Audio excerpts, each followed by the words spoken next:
Himalaya. You're listening to The Girl with Self-Esteem Issues, a Himalaya learning podcast. To access my Own Your Shit handbook filled with key insights and exercises, and to join a community where you can chat directly with me, go to Himalaya.com/Rosie. Enter promo code Rosie at checkout for your first 14 days. Absolutely free. I hope to see you there. I'm Rosie Mercado, and this is the Girl with Self-Esteem Issues podcast, where we talk about topics that need to be discussed, especially right now. Today on my podcast is a man who is inspirational. He's amazing, brings great energy, knows how to dance, and uses his art and platform not only to bring beauty to the world, but also to help start conversations. I'm talking about the photographer, the one and only Jerry Metellus. Puppy, how are you doing? Welcome. It is fine. Oh, he's getting it down. We're gonna dance. You know, every time you gotta get to know Jerry, you gotta dance, you gotta move. Yeah. He brings it. He brings the energy. He brings the wisdom. He brings the best out of you. Jerry, I'm gonna keep you in my pocket every day. You are amazing. How are you doing? I'm doing fantastic, baby. You know what? Typically, people ask me how you're doing. I say vertical breathing on my own. Oh. Good start of the day. Yeah, if we could all start that day just looking at something positive, right? Come on now. Now more than ever. Jerry, before we start, we're going to start with the quote of the day because we like to start inspired and with good energy. And today's quote comes from photographer Aaron Siskin. And it goes like this: photography is a way of feeling, of touching, of loving. And what you have caught on film is captured forever. It remembers little things long after you have forgotten everything.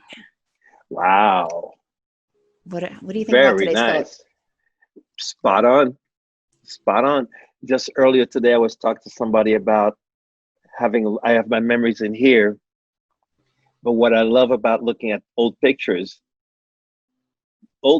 every time you look at an old photo, it's like a sneak preview to a movie. You look at that frame, you could click on it, and suddenly all the memories show up. You'll remember the smells, the people, the feelings, the space. All the feelings just looking at that one photo. So it's like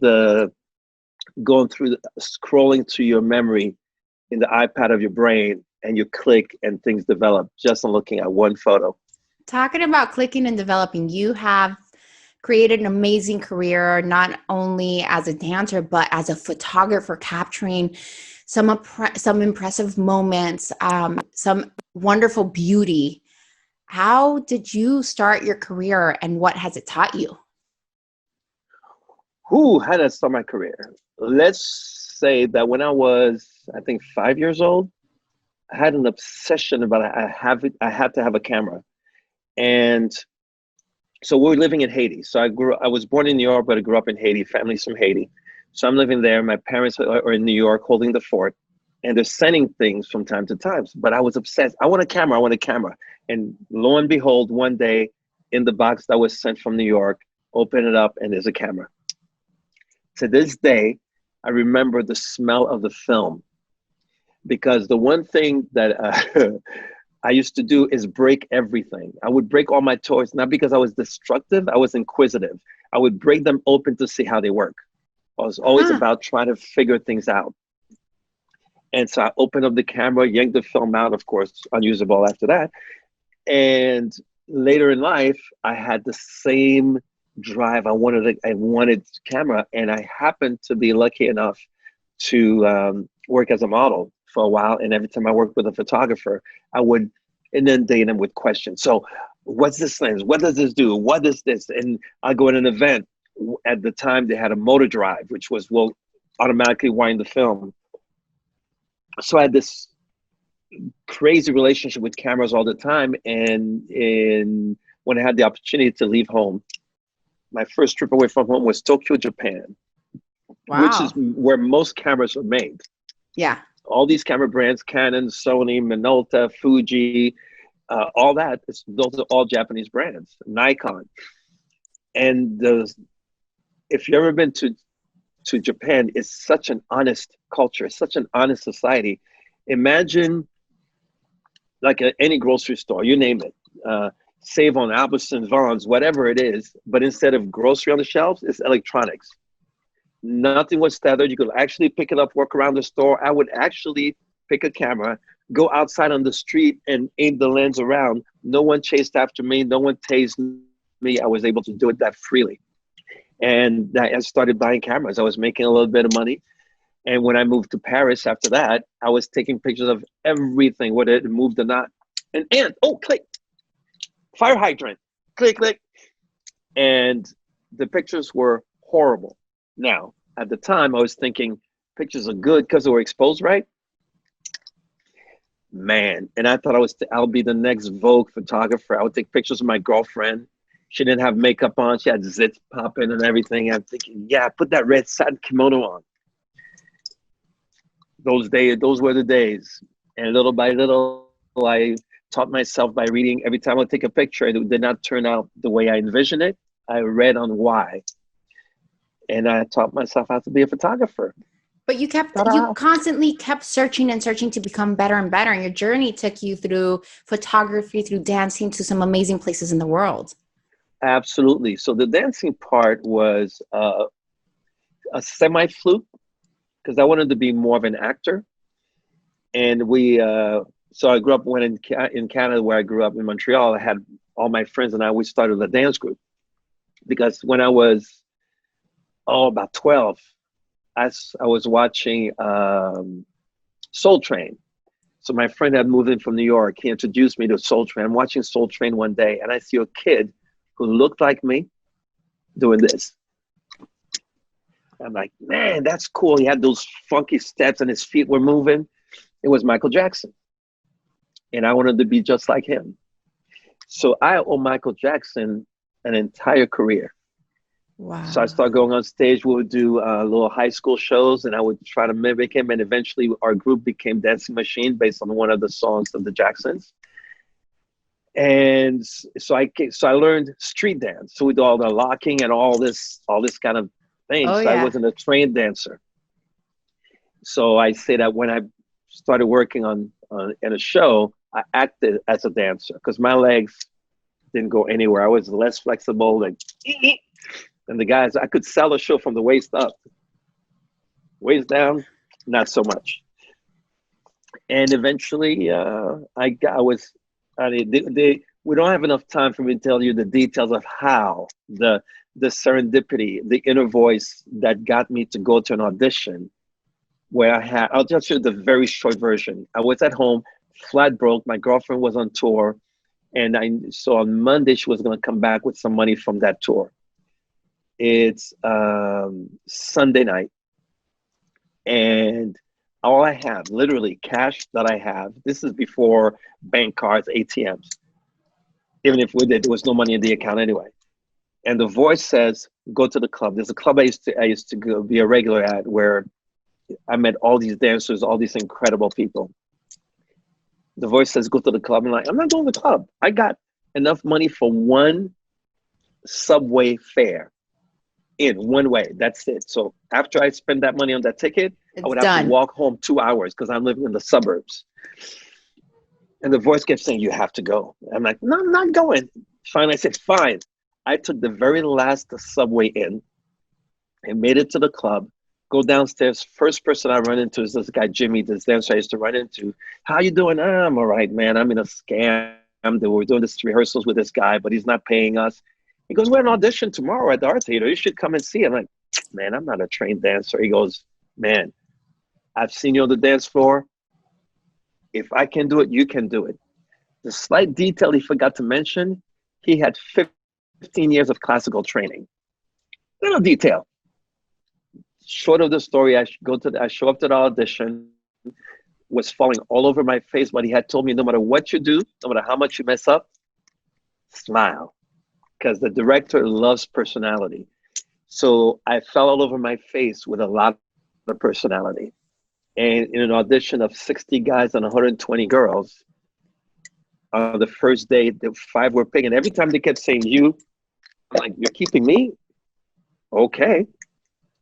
And then they asked me to come back on Friday, which was very odd to me. So on Friday, I came back, made it through 2 very quick rounds. And and they picked 5 people. I was one of the 5. Then he goes to this guy, Steve Gawk, and myself, go and sign your contract right now. Wow. Like, wow. And now I would have jumped up and down, except and say, I'm sorry.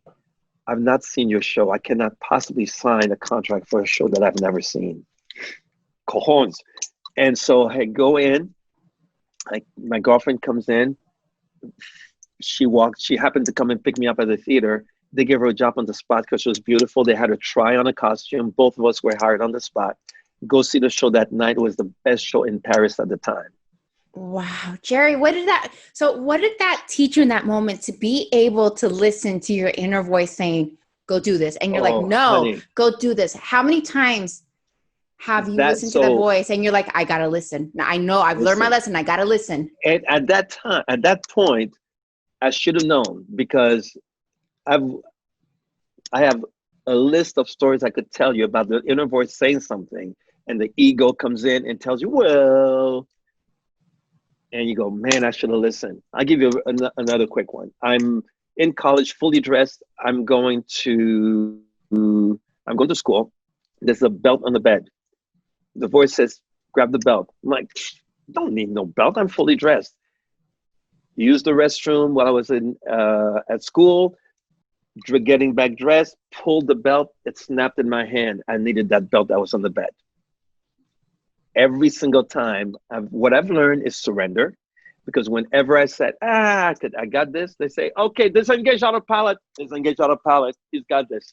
And I'm like, you know, and they say, are you ready to listen? And every time you surrender, all goes well. It's written. You don't know the path, but it's already laid out for you. What do you think it takes to surrender? How do you let the ego go where it doesn't get involved? Because the ego is the one that just, and ego is strong. Ego can be so strong. Let me tell you something. Let me tell you something. I have a little thing. It's called Become Your Own Sound Engineer. And what it is how to find your inner voice, because ego, so our inner voice is the fingerprint to our soul. It's unique, it's designed for you and you only. Mm-hmm. Ego and fear makes us question that. And so we're always going for approval from someone else. There's two quick examples. You're hungry. I say, oh man, hey, you want to go eat? Friend says, no. Okay, I'll wait for you. Wait, I thought you were starving. No, but I'll wait. We'll wait someone else's approval to go eat. Or people say, oh, hey, Jared, what do you think of her, man? There's something about that girl, man. Think I should go? Don't ask me. I'm not the one going to be dating her. Go. Figure it out. But people are constantly looking for approval, right? Mm-hmm, yeah. But your voice already told you what to do, but you're going to second guess it. How to find your voice is tough because it's buried under so many other voices. So becoming your sound engineer is this little story I came up with. It goes back to the days of big old tapes. It could still work today, but when you do a recording, you have identified every single track. And track 1 is piano, 2 is guitar, 3 is drums, vocals. And the key is when you have all these tracks laid out and it's time to mix your song, let's go for a second that someone deleted the program where all the tracks were named. So now you have all the recordings, but you have no idea what's on what. What you have to do, take all levels down to 0 and take the time to re-identify each track one by one to put the names down again. And the most important part when you're doing this, identify the lead vocals. Once you got the lead vocals, which is your inner voice, put it to level 10, circle it in red, and don't ever allow any other instruments to go past level 7, to never overtake your lead vocals. And when it's time to engineer your song, you're going to produce it. You'll go, you know what? Let's see. We're doing the ballad. Okay. So if you do the ballad, you don't need the the big old slamming funky bass. You'll need a piano. You need a cappella, whatever it is you need. So now you've identified the tracks. You don't put it in there, right? So when you're doing your live song, how that manifests, the big slapping bass was that people say, you never amount to nothing. You're stupid. Every voice that does not belong in your life song, you put the levels down to 0. Mute The that. lead vocals up front, mute them bitches. And can I say that? And Yeah, you then say whatever you feel. yeah, baby. And then you figure who's gonna be my backup singer on this one. My mom used to always tell me, son, words of wisdom, words of encouragement. That's gonna be in my song. Anything that's gonna bring harmony to your life song, you keep them in your tracks, and all the others. You don't delete the track because sometimes you need some of that chaos to help you find your bearings again, right? Mm-hmm. But when you do all the mixing, you could bring anything you want, but you never allow any other instrument, a person to take over the song. You let someone have a solo for a minute. The moment you go back to the mic, you touch the mic, they fall back, and your lead vocals are up again. Because sometimes we need someone else to speak for us. Sometimes we need another voice. We need someone to take over for a minute. But when we're back, they back. fall back. And anyone who insists on having their instrument or their voice at level 10, delete.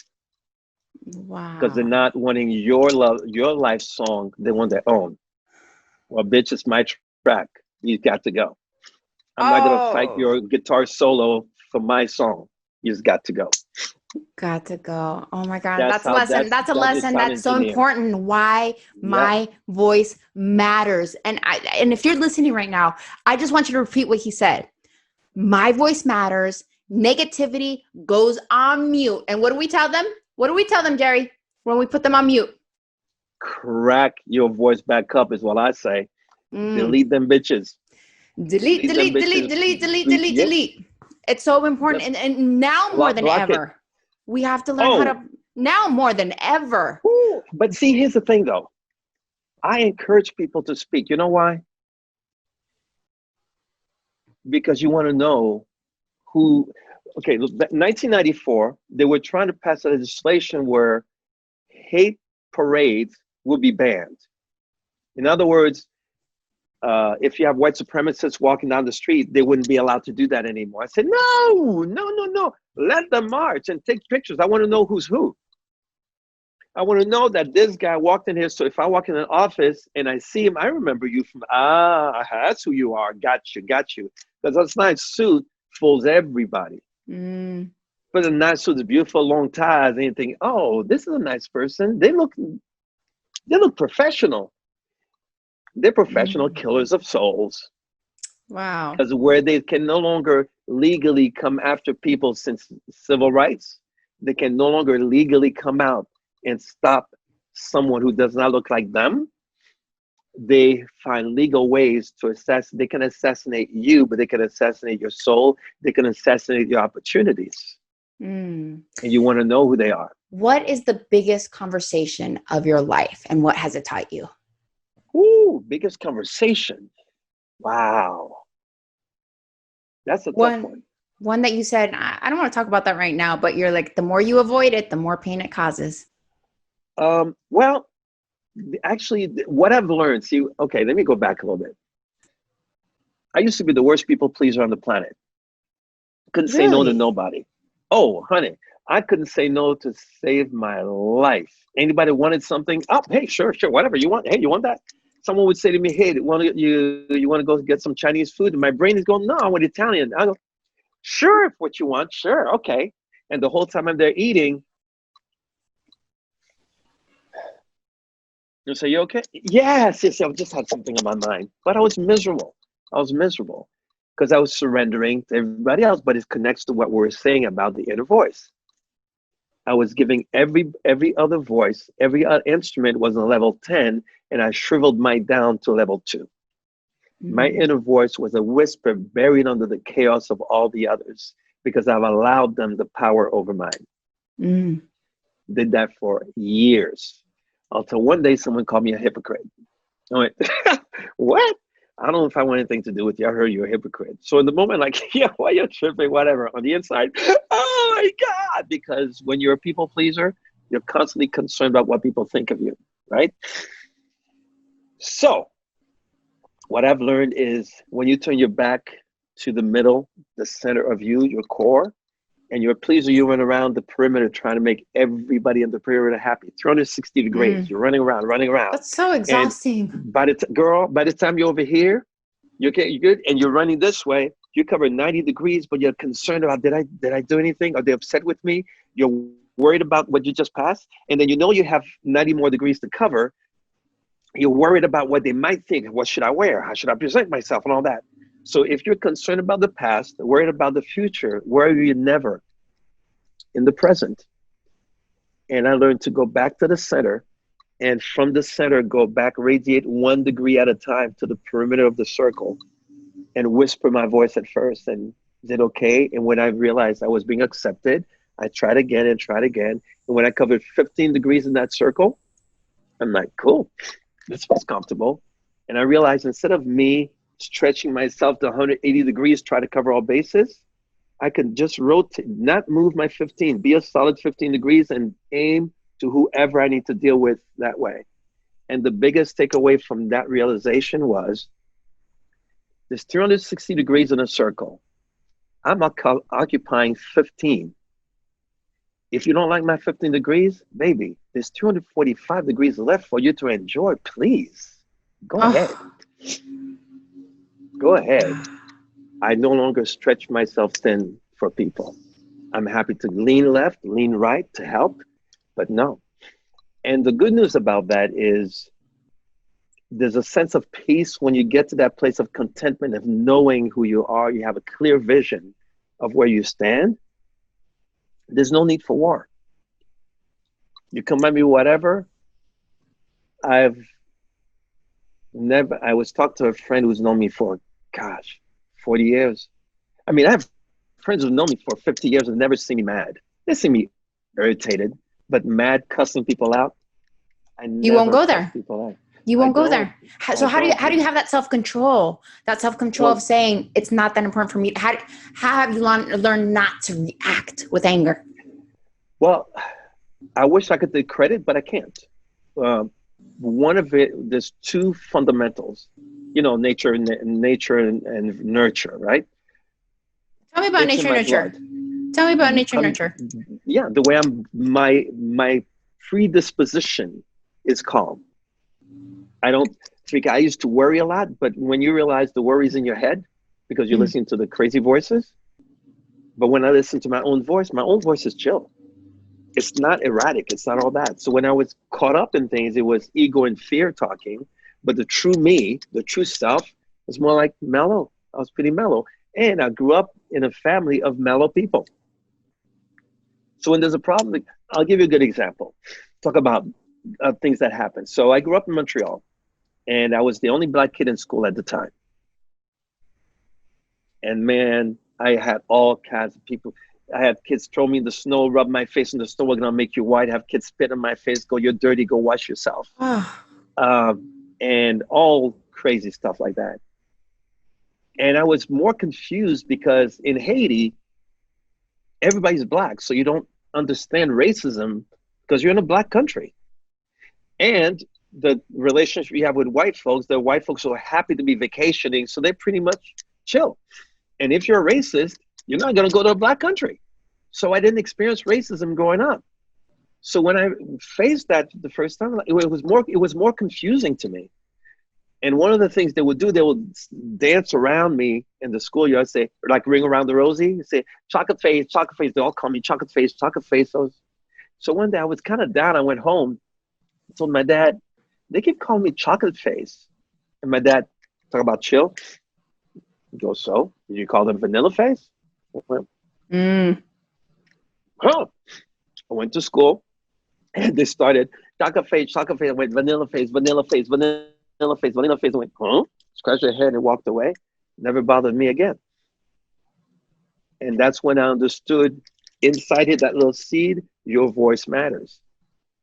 And when I became, so I never, to this day, 62 years old, baby, I've never had to use these once in my life. I've never been in a fight, never attacked. People come at me, I go, now I've got close.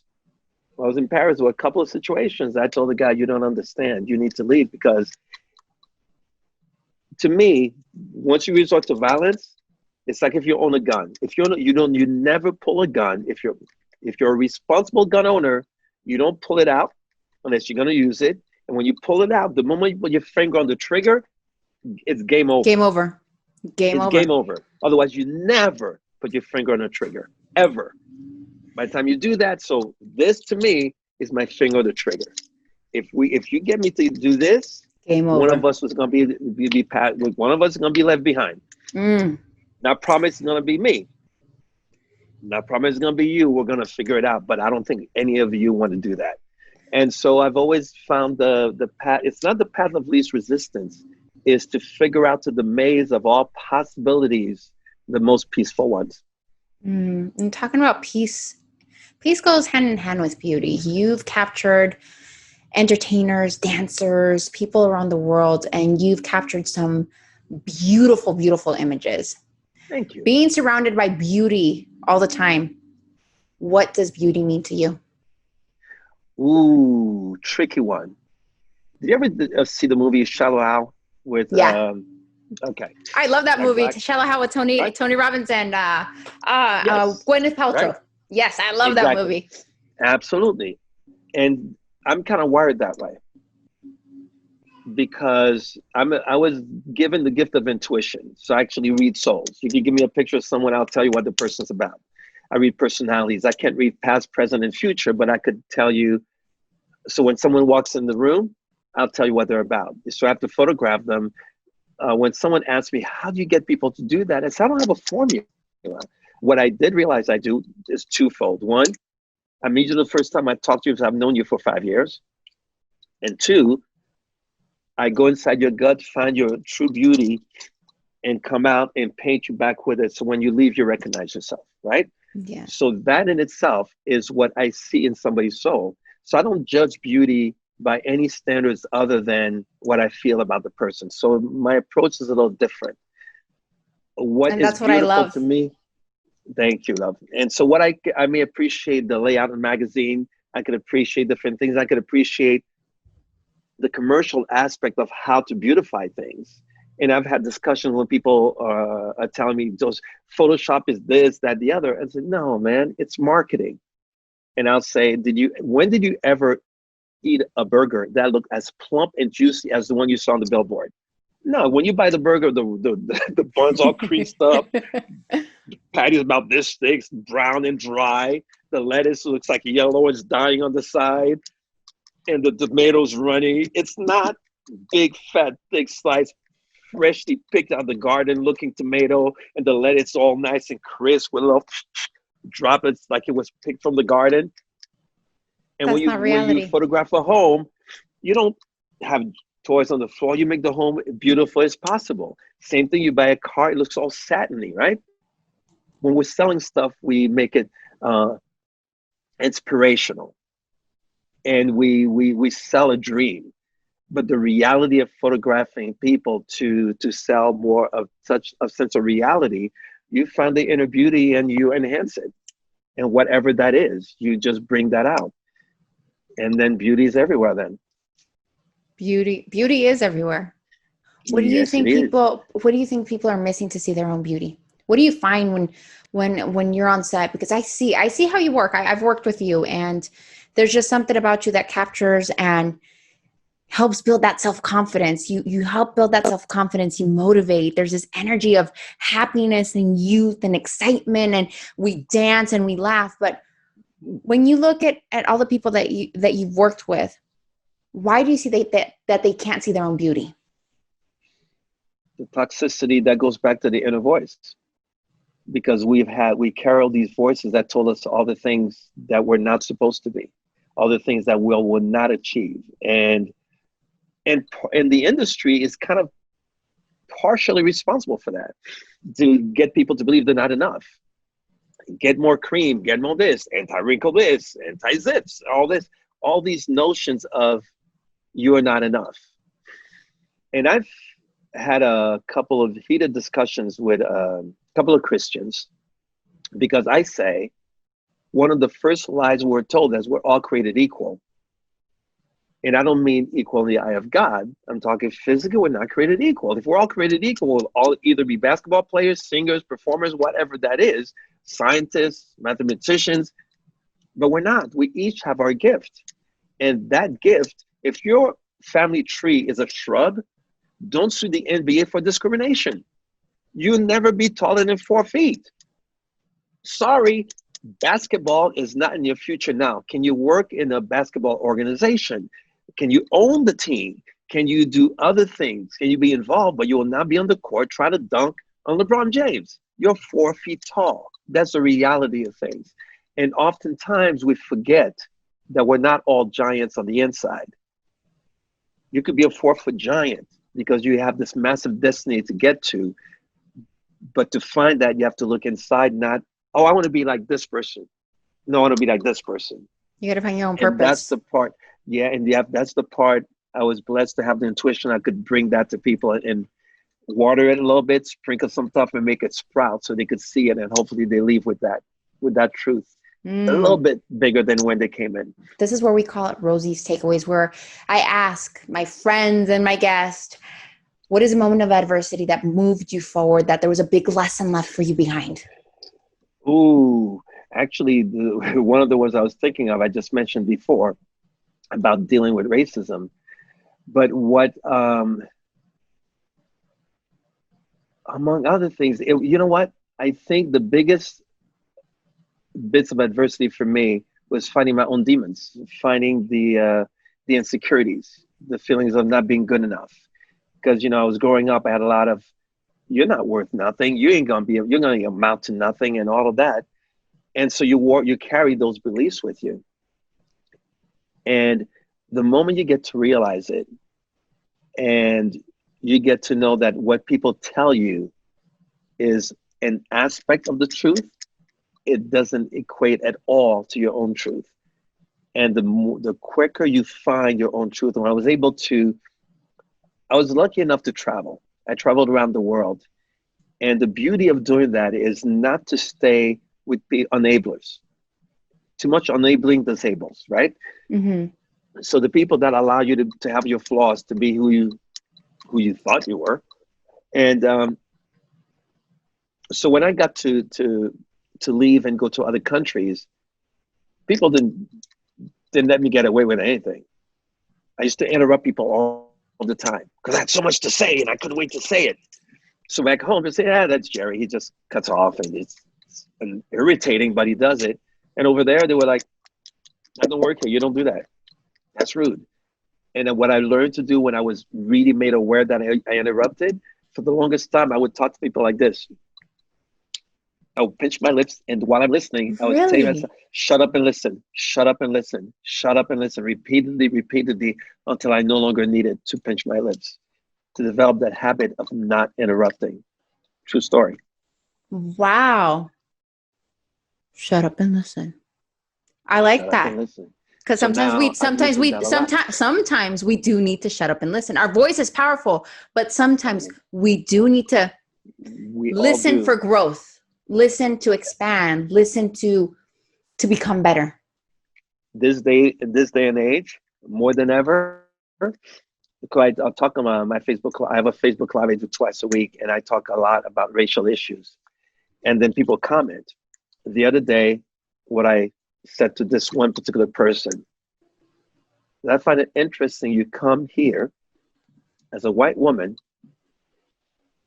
telling Black folks how they should be, borderline how they should feel, or what they should do about what's going on, how they should talk about the looting and the rioting.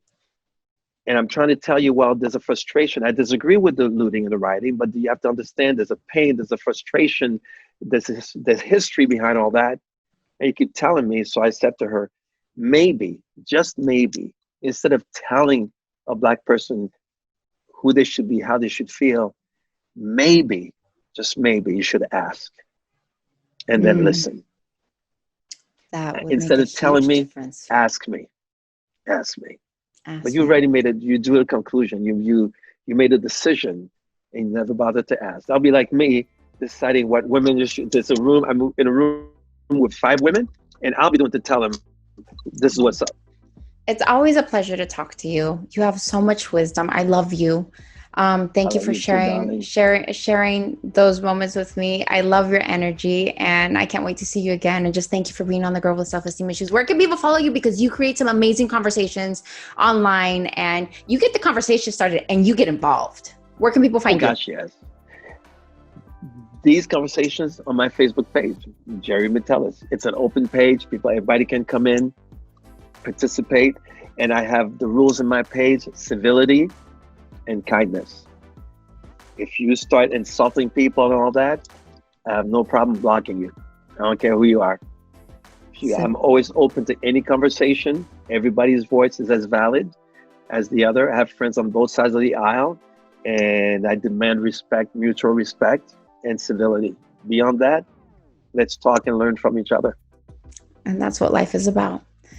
every Jerry, thank day. you so much for being on the podcast, The Girl with Self-Esteem Issues. I'm sending you a big hug and just thank you. Ditto. Your voice and the way you use it is impactful.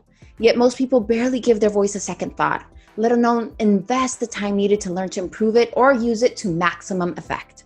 Words help us to stand up for ourselves and our values. Today, I'm going to give you some ways in which you could use your voice in an empowering way. You can use the power of your voice to forgive someone. You can use it to show some gratitude and some love and affection. You could also use your voice to empower your tribe, your family, and your friends. You could use your voice to lift up someone older than you, and finally, to empower someone younger than you. Never forget how important and powerful your voice is. When you own your voice, you own your life. It makes a positive change in our world when you use it positively. Remember, I'm always here to help, always here to grow with you. Thank you for listening to The Girl with Self-Esteem Issues. If you want to hear more about my journey, be sure to check out my memoir, The Girl with Self-Esteem Issues, available in both English and Spanish through HarperCollins and HarperOne. You can find the link to purchase in the show description or wherever you're listening to this podcast. This is Rosie Mercado, and this is the look of the day. My top is provided by Target.com, jewelry by Melinda Maria Jewelry, my hair by Jennifer Arias, my makeup by Drea VC, and of course, nails by Lily. Thank you for listening to The Girl with Self-Esteem Issues, a Himalaya learning podcast. To access my own Your Shit handbook filled with key insights and exercises, and to join a community where you can chat directly with me, go to Himalaya.com/Rosie and enter promo code Rosie at checkout for your first 14 days, absolutely free. I hope to chat with you there.